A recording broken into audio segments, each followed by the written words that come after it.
Habari na karibu kwenye Smart Biashara ERP tutorial ambayo nitakuelekeza njia rahisi na njia nzuri ya kuweza kuanza kutumia mfumo ili kuelekeza jinsi ya kutengeneza account, jinsi ya kuweka bidhaa, jinsi ya kuweka mauzo na jinsi ya kurekodi matumizi. Sasa kumbuka tuliweka bidhaa tukaziuza, zinaweza zikawa zimepungua kwenye stock list yetu. Tukija kwenye product, tukaja kwenye list of product hapa, utaona kama zile bidhaa ambazo tuliziweka zimepungua.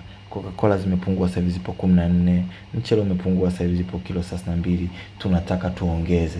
Tumeuza, mzigo umekaribia kuisha, tunataka tuongeze. Sasa ili tuongeze lazima turekodi manunuzi yote ambayo tunayafanya kutoka kwa suppliers wetu. Na manunuzi unaenda wapi?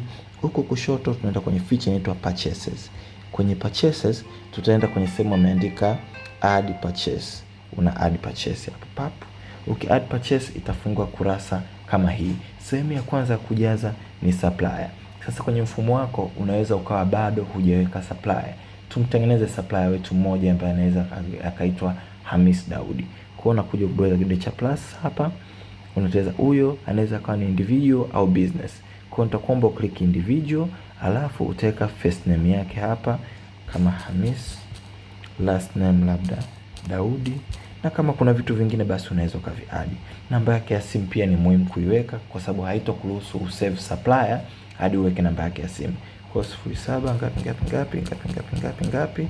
Ukimaliza unamsave supplier wako. Hapo maana yake umemweka supplier na vitu ambavyo tunataka tukanunue kwake. Pia utaruka hivi vyote, utakuja kwenye purchase status, nitaomba uweke received ili ionyeshe kabisa huo mzigo ambao tunaununua tayari umefika kwenye biashara yetu. Ukishamaliza kuweka supplier na purchase, tunakuja sasa kununua mzigo. Kumbuka tunanunua vitu ambavyo tuliviweka kwenye product list. Sasa mimi kwenye product list yangu na bidhaa kama Coca-Cola, naweza nikaisearch, inakuja pale Coca-Cola, na pia nataka ninunue labda na mchele kutoka kwa supplier huo. Na mchele inakuja inanilistia hapa. Sasa Coca-Cola nimenunua ngapi? Sasa hivi ninazo 14. Labda nimenunua Coca-Cola 10 za ziada.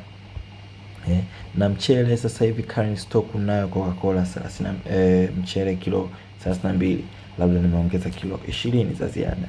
Kumbuka hapa nikifanya manunuzi inaenda kuongezeka kwenye product list yetu. Nitakuja kuonyesha kama mchele ni kilo 32, tunategemea baadaye tuje kukuta mchele kilo 3, 4, 5, kilo 52, na hapa kwenye Coca-Cola tunategemea kukuta Coca 24. Nitakuonyesha baadaye.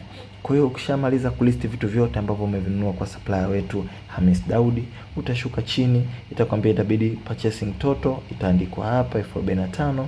Basi utakuja kwenye amount, utaweka 45,123, alafu utasave manunuzi ambayo umeyafanya. Hiyo ndio jinsi rahisi ya kuweza kurekodi manunuzi.